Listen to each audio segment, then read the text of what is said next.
The sheriff leading the search for Nancy Guthrie just got caught in a lie. Not a lie about the case, not a lie about the evidence, a lie about himself, something he has been carrying for over 40 years. Records surfaced this week showing he was forced out of his last law enforcement position under circumstances he has never once disclosed in his entire public career. And when the newspaper confronted him with the official documents, he did not deny it. He did not explain it. He responded with 6 words that tell you everything you need to know about the man who has been standing at that podium week after week, telling the country he is definitely closer to finding Nancy Guthrie. Before we get into what the Arizona Republic found, let us establish where this investigation actually stands. 39 days. Nancy Guthrie taken from her home in Tucson's Catalina foothills in the early morning hours of February 1st, 2026. Blood confirmed to be hers found at the scene. The doorbell camera physically removed from the property. Her pacemaker application going dark at 2:28 in the morning. A masked figure on recovered footage, armed, carrying a Walmart backpack. Tens of thousands of tips, a $1 million reward from the family, a $100,000 reward from the FBI. 39 days in, nobody has been charged, no suspect publicly named, no arrest imminent. And the man leading the local side of this investigation told NBC News just days ago, when asked directly whether investigators are closer to finding the suspect. "I think investigators are definitely closer." That is the same phrase he has been cycling through since week 2. No timeline, no specifics, just closer. Now, here is what the Arizona Republic published this week. This is the verdict room. We examine the evidence, we follow the facts, and at the end of every investigation, we deliver the verdict. If you are new here, subscribe right now and hit that notification bell. Every week we go further than the headlines, bringing you the documented evidence and the investigative analysis that changes the way you understand cases like this one. If you are already part of this community, hit that like button. It helps more people find investigations that ask the questions that need to be asked. Now let us talk about what those official documents actually show. The Arizona Republic obtained official documents, not rumors, not anonymous sources, not speculation from forums or social media, official records. And what those records show is that Chris Nanos, the Pima County Sheriff, the man who has appeared on NBC, on Fox News, on The Today Show, the man who has been the public face of this investigation from the very first press conference, was forced to resign from his previous law enforcement position. Not retire, not move on, forced out. Under circumstances he has never, not once in his entire public career, disclosed. He has been carrying this for over 40 years.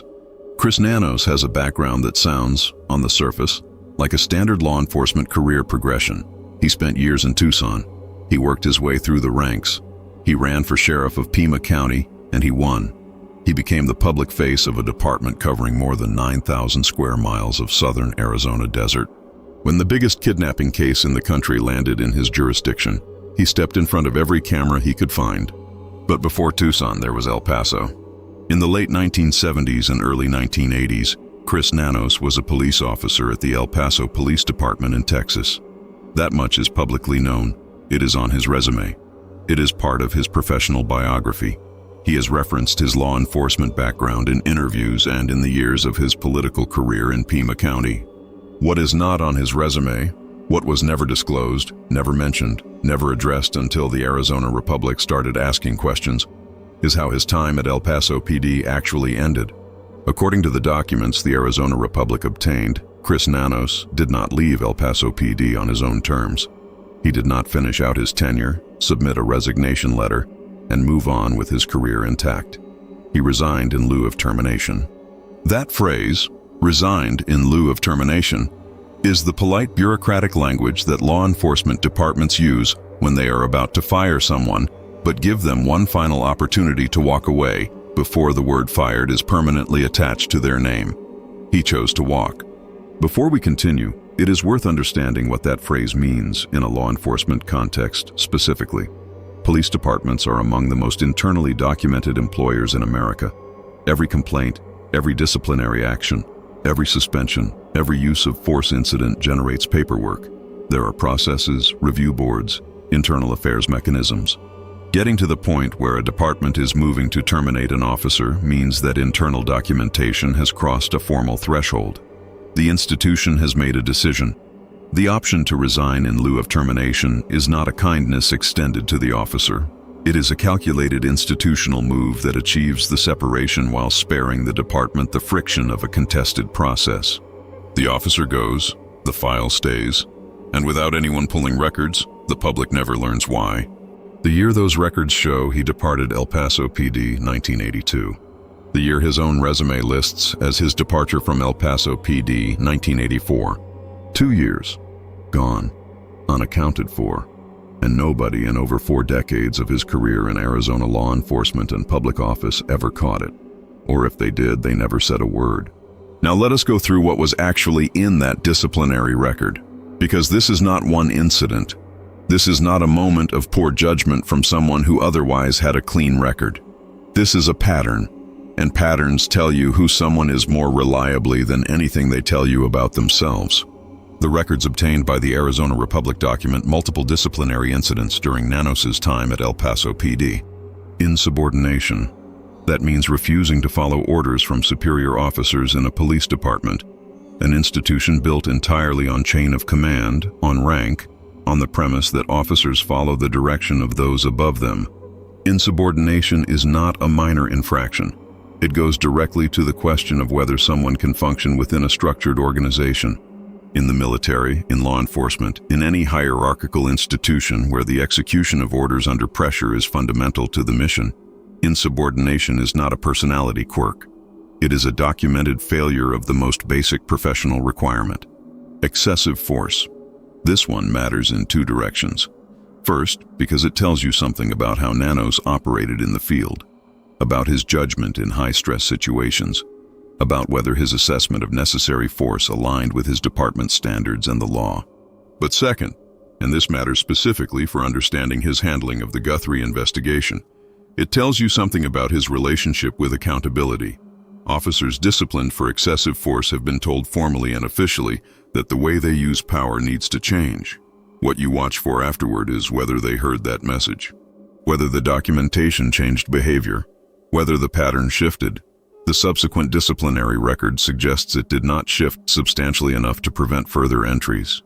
A shot fired, listed as a separate infraction from the excessive force finding. This was documented as its own distinct incident with its own entry in the official record, meaning the department considered it sufficiently independent to warrant separate documentation rather than folding it into the excessive force finding. The specificity of that documentation matters. It tells you that the department was tracking incidents individually, building a picture over time, and that each incident was significant enough to stand on its own in the official record. Off-duty gambling, listed as a separate disciplinary matter, not gambling connected to job duties, not a procedural violation buried in paperwork, off-duty conduct that the department considered serious enough to address formally and document officially. This speaks to a pattern of judgment that extended beyond professional hours, a pattern the institution decided it had an obligation to address on the record. Tardiness, documented, repeated, significant enough to make it into official records in an institution where showing up on time is among the most basic professional requirements. And then there is the phrase that appears in those documents that may be the most damaging of all, not because it describes a single incident, but because it describes a career pattern across time. The documents include a finding of what the official language describes as consistent inefficiency. Consistent. That word is doing significant work. It means this was not a bad week. It was not a rough patch. It means that over time, across multiple evaluations, across different circumstances and supervisors, a pattern was documented and someone in that department put it into writing formally. Consistent inefficiency is not an accusation made casually in an employment record. It is a formal institutional finding that requires documentation, review, and the sign-off of supervisory personnel. It means someone looked at the full picture and decided that what they were seeing warranted that specific language. The incident that appears to have been the final breaking point. Nanos was suspended for 15 days without pay after an incident in which he allegedly injured a robbery suspect during an arrest. 15 days without pay. That is not a written warning, not a reprimand tucked into a file. That is a significant suspension. 15 days of income removed because of documented events during an arrest. The case went further than internal discipline. It went to a grand jury. A grand jury reviewed the circumstances of the injury to that suspect and ultimately declined to indict. Nanos was not criminally charged. The case did not result in prosecution. But the fact that it reached a grand jury, that the situation was serious enough to be reviewed for potential criminal accountability, is not a footnote. It is a data point in a pattern that was already accumulating. When you add it all together, the insubordination, the excessive force-finding, the off-duty gambling, the tardiness, the consistent inefficiency documentation, the suspect injury that went to a grand jury, you are looking at the record of an officer whose department was, over time, building a case for separation. And in 1982, they made that case. The total suspension days accumulated across his time at El Paso PD, 37 days without pay. Here's the part that stays with you long after the specific details of the disciplinary record have faded. Chris Nanos resigned from El Paso PD in 1982. His resume said 1984. That is a 2-year gap. And for over 40 years, through his entire time in Tucson law enforcement, through his run for sheriff, through his campaigns and elections and press appearances and interviews, that gap sat there unchallenged, unquestioned, unexplained. Nobody went back to verify. Nobody pulled the El Paso records. Nobody asked why a man who built his entire public identity around his law enforcement career, who ran on that background, who has been standing at a podium representing one of the largest sheriff's departments in America, never once mentioned that his last job before Tucson ended with him being shown the door. According to reporting from Newsweek, Nanos started working as a corrections officer for the Pima County Sheriff's Department in 1984, the same year his resume listed as his El Paso departure. What we know is that the gap exists. What we know is that the explanation on his resume does not match the official records from El Paso PD. And what we know is that the man whose resume contained that discrepancy is the same man who has been telling the country week after week that he is definitely closer to solving the disappearance of Nancy Guthrie. He stood at those podiums with this in his past every single time, and nobody knew. When the Arizona Republic went to Nanos for comment, when they told him what they had found, when they presented him with the records, when they gave him the opportunity to explain a 40-year gap on his professional resume, he had choices. He could have been transparent. He could have acknowledged the records. He could have offered context. He could have said that he was young, that he made mistakes, that his record in Tucson over the decades since speaks for itself. Any of those would have been responses a person can evaluate and engage with seriously. Instead, he wrote back, "That's your urgent request? You sure you don't want to go back to my high school and ask why I got sent to the principal? Good luck with your hit piece." That was his response, word for word, to a newspaper asking about official employment records. Not gossip, not rumors, not someone's opinion. Official documents showing that his own resume does not accurately reflect when he left his previous employer or the circumstances under which he left. His response was to mock the question, to compare documented disciplinary history to school discipline, and to frame an inquiry grounded in public records as a hit piece. This is the sheriff who has been the public face of the search for an elderly woman taken from her home in the middle of the night. And when the professionals at one of Arizona's largest newspapers asked him a direct question about his own verified professional history, his response was contempt. But the story did not end there, because after that response, the Pima County Sheriff's Department did something that told you everything about how indefensible the original position was. They blinked. After the Arizona Republic published their findings, the Pima County Sheriff's Department released a statement. They did not deny the records. They did not challenge the reporting. They did not say the Arizona Republic had it wrong. What they said was this: the inaccurate dates on the sheriff's resume were the result of two clerical errors. The resume listed his departure from El Paso PD as 1984. The records show it was 1982. That is not a transposed digit, not a formatting mistake, not an administrative oversight that crept in during a copy-paste. The year 1982 and the year 1984 are not the same year. They are 2 years apart. 2 years during which, according to official records, Chris Nanos had already been separated from that department under circumstances that, if accurately represented on a resume, would have required some explaining. The PCSD has since updated the resume, and while they were at it, they admitted a second error not included in the Arizona Republic's original report. His promotion to the rank of captain was listed as 2009. The actual year was 2007. 2 separate dates, 2 separate errors, both quietly corrected, both attributed to administration. They updated it quietly with a statement that attributed a 40-year inaccuracy to clerical error, and they moved on. This is important not just as a detail about resume accuracy. It is important because of what it reveals about how this department handles accountability. When presented with evidence that contradicts an official account, the response was not acknowledgement, not transparency, not a genuine explanation. The response was the bureaucratic equivalent of typo, and then a quiet correction. If that pattern of handling contradictions sounds familiar, it should, because it is the same pattern that has appeared in different forms throughout this investigation. There is a quote from Nanos that, "Now that you know what the Arizona Republic found," sounds less like an offhand remark and more like an accidental confession. During a press conference on February 3, 2026, early in the investigation, when the cameras were everywhere and the pressure was just beginning to build, Nanos said this, "I'm not used to everybody hanging on my words and then trying to hold me accountable for what I say." He said that in the middle of a national missing persons investigation, while millions of people were watching every briefing, parsing every update, and desperately waiting for news about a woman who had been taken from her home. He said that he is not used to being held accountable. In isolation, you could read that as a clumsy acknowledgement that the media attention was overwhelming. Most people would extend that grace. Read it now. After the El Paso records. After the resume that said 1984 when it should have said 1982. After 2 clerical errors. After good luck with your hit piece. Read it now, and it is not a clumsy remark. It is an accurate description of a 40-year operating philosophy. Chris Nanos has not been held accountable. Not for what happened in El Paso. Not for the gap on his resume.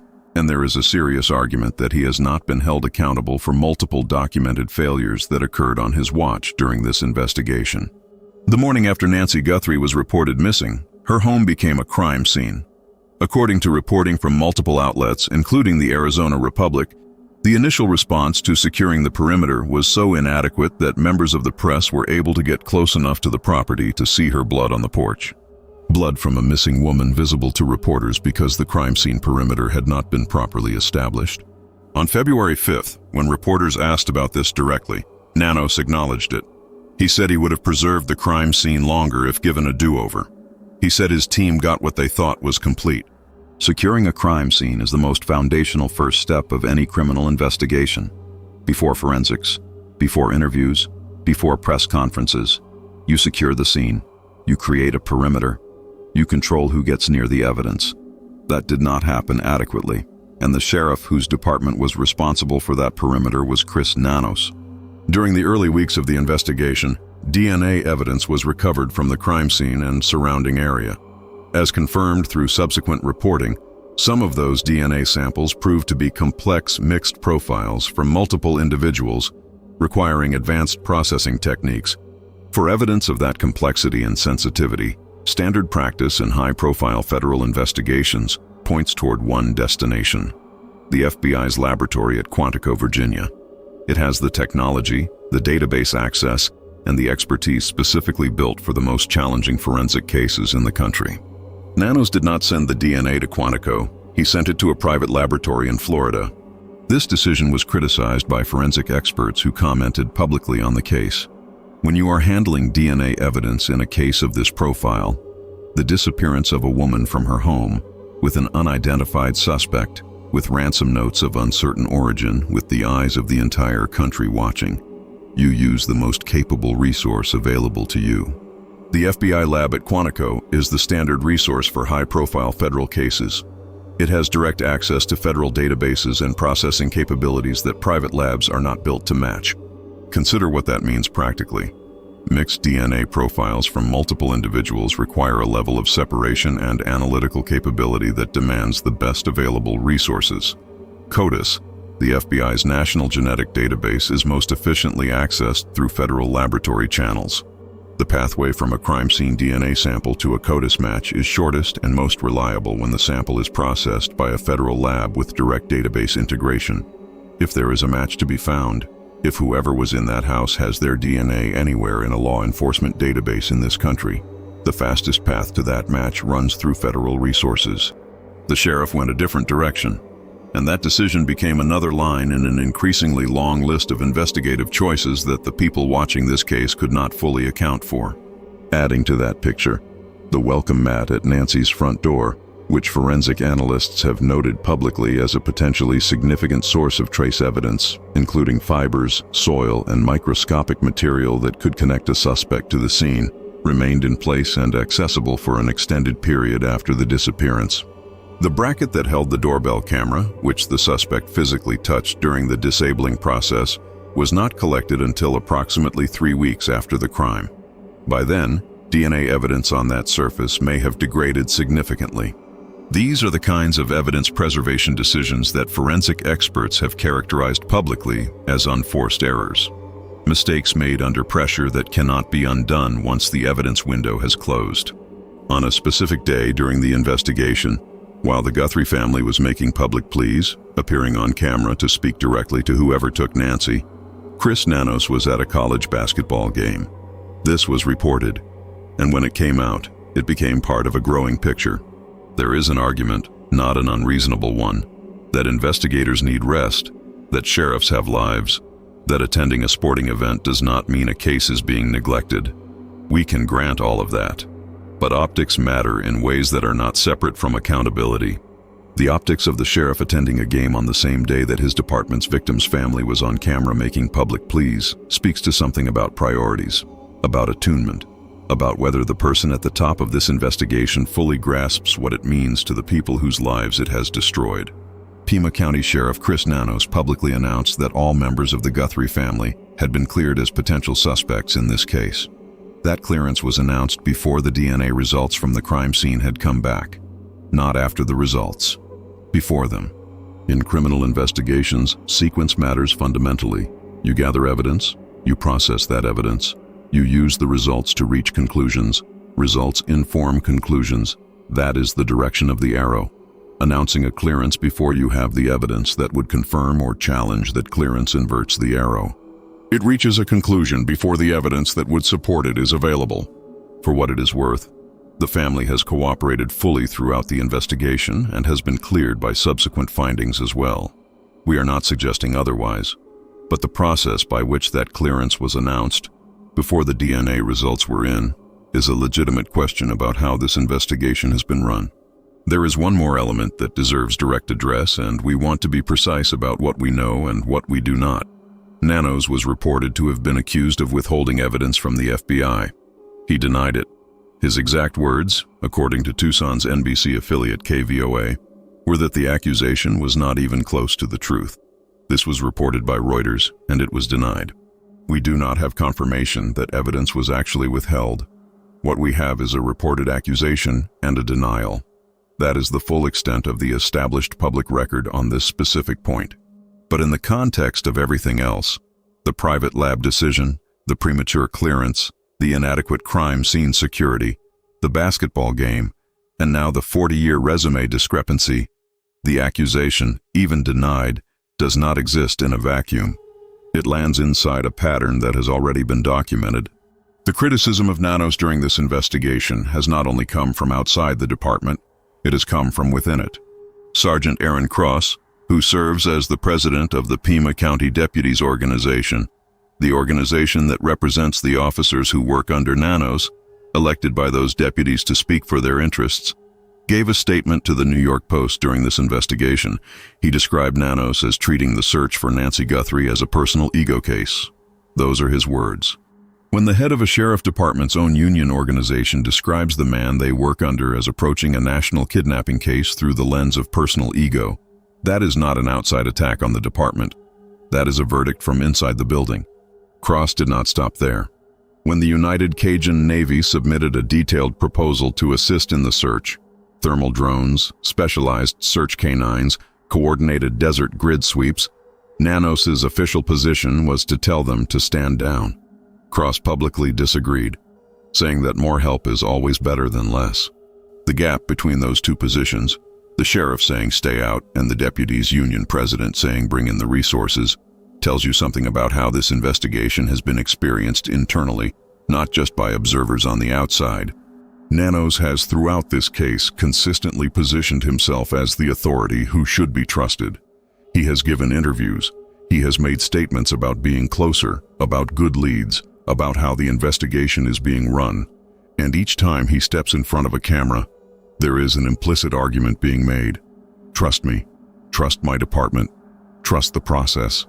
The question the Arizona Republic's reporting places on the table is a simple one.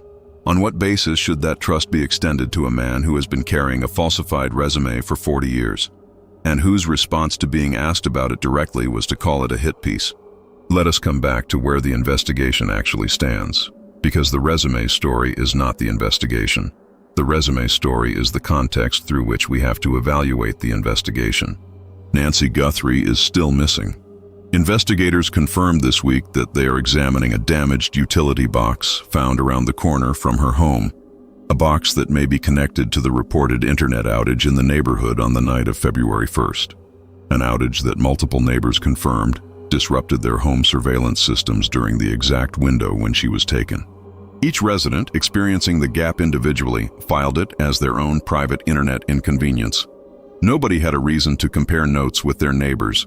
Nobody connected the dots until investigators returned weeks later and began asking specifically, "Did your internet go out that night?" When investigators from the FBI and Pima County Sheriff's Office went door to door through the Catalina foothills on March 5th, they asked two specific questions. Did you notice any internet disruptions on the night of February 1st? And, did you have any video footage from January 11th? January 11th, 3 weeks before Nancy disappeared.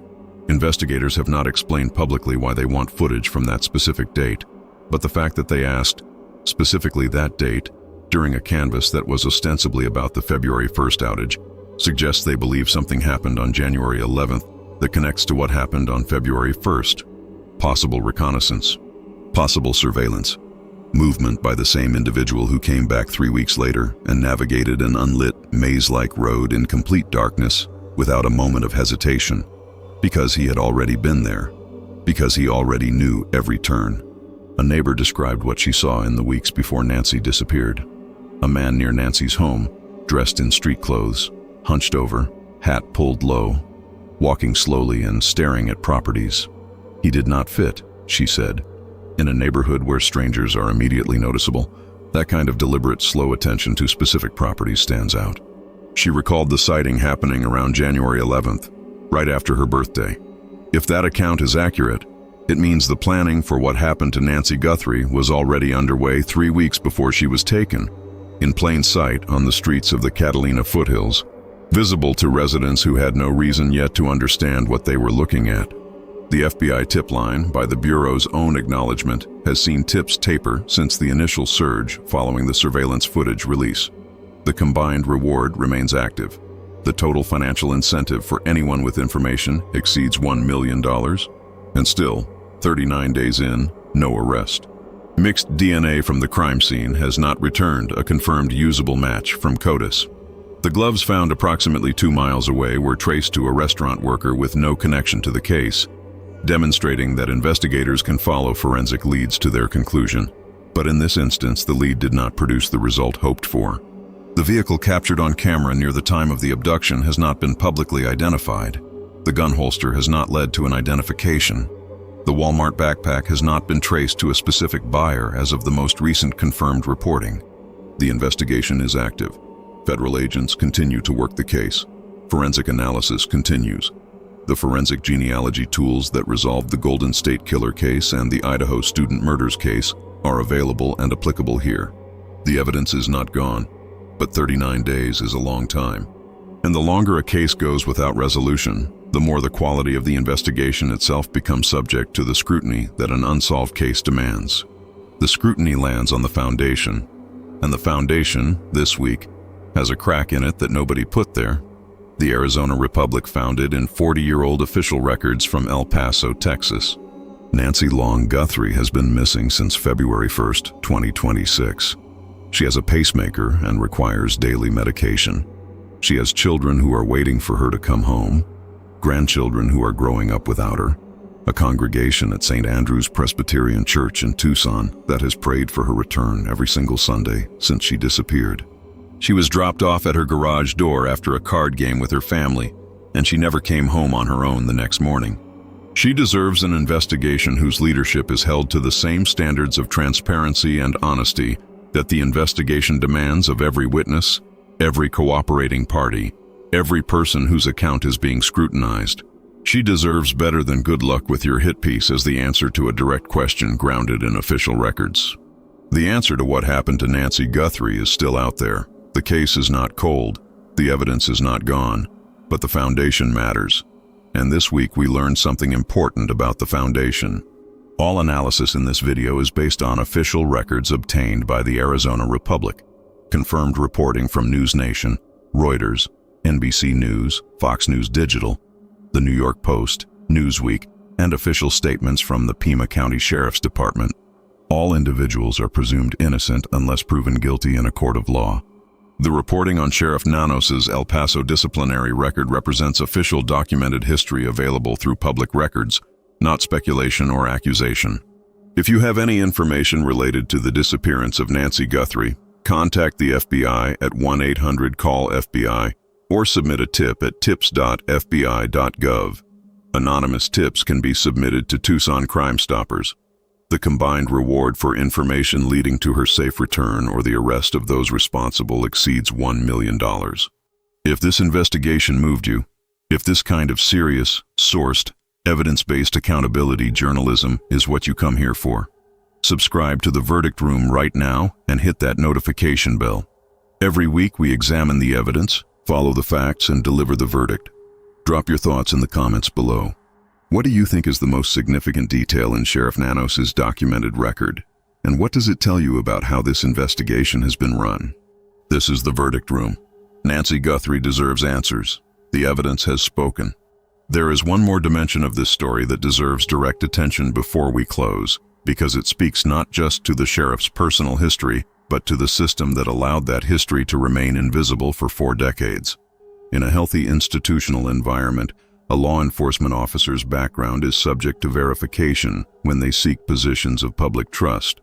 When Chris Nanos ran for sheriff of Pima County, his professional history was part of what voters were evaluating. His campaign was built in part on his law enforcement background, on the experience and credibility that career implied. The voters who elected him did so with incomplete information. The information that was missing was not obscure or difficult to find. It was in official employment records from El Paso PD, accessible to anyone who went looking. Nobody went looking. That is a failure not of one person but of a system that treats resume claims as self-validating. The Arizona Republic went looking. A newspaper did what a political vetting process apparently did not, and what they found was not a minor discrepancy buried deep in a decades-old file. It was a 2-year gap, a list of disciplinary findings, and a resignation in lieu of termination. Circumstances specific enough that anyone who encountered them would immediately understand why they had never been disclosed voluntarily. The question of who knew and when is not one this video can answer. What is knowable is what the documents show, what the response to those documents produced, and what the investigation that followed the election of this sheriff has looked like. Those 3 things together paint a picture that the public, and specifically the Guthrie family, deserve to have before now. Nancy Long Guthrie has been missing since the early morning hours of February 1, 2026. She has a pacemaker. She requires daily medication for serious cardiac conditions. She has children and grandchildren who have been waiting and hoping and praying for 39 days. Her congregation at St. Andrew's Presbyterian Church in Tucson has said her name in prayer every Sunday since she disappeared. She was dropped off at her garage door after dinner and a card game with her family, and she never came home on her own the next morning. She deserves an investigation whose leadership has earned the trust it is asking for. She deserves transparency at the top of the chain of command. She deserves accountability applied evenly to suspects, to witnesses, to investigators, and to the sheriff himself. She deserves better than a 40-year gap on a resume, better than 2 clerical errors, better than good luck with your hit piece. The case is not over. The evidence is not gone. The answer to what happened to Nancy Guthrie on the morning of February 1st, 2026, is still out there. The DNA is being processed. The forensic genealogy tools are available. The surveillance footage from January 11th may still exist in someone's camera archive. The tips are still being received and cross-referenced. The investigation is active. But foundations matter. And this week, thanks to the journalists at the Arizona Republic who did the work of pulling 4 decades-old official records and asking the question that nobody in Arizona's law enforcement or political establishment had asked before them, the foundation of this investigation is more visible than it was 7 days ago. The public can now see it clearly, and clarity in cases like this one is where accountability begins. This is the verdict room. We do not run from the difficult questions. We do not look away from the evidence because the evidence is uncomfortable. We do not extend automatic trust to people in positions of authority simply because they occupy those positions. We examine the evidence, we follow the facts, we ask the questions that need to be asked. And at the end of every investigation, regardless of where the evidence leads, we deliver the verdict. If this video gave you something you did not have before, if the El Paso records, the disciplinary file, the gap on the resume, the response to the Arizona Republic, if any of that changed how you are thinking about this investigation, subscribe right now and hit that notification bell. Share this video.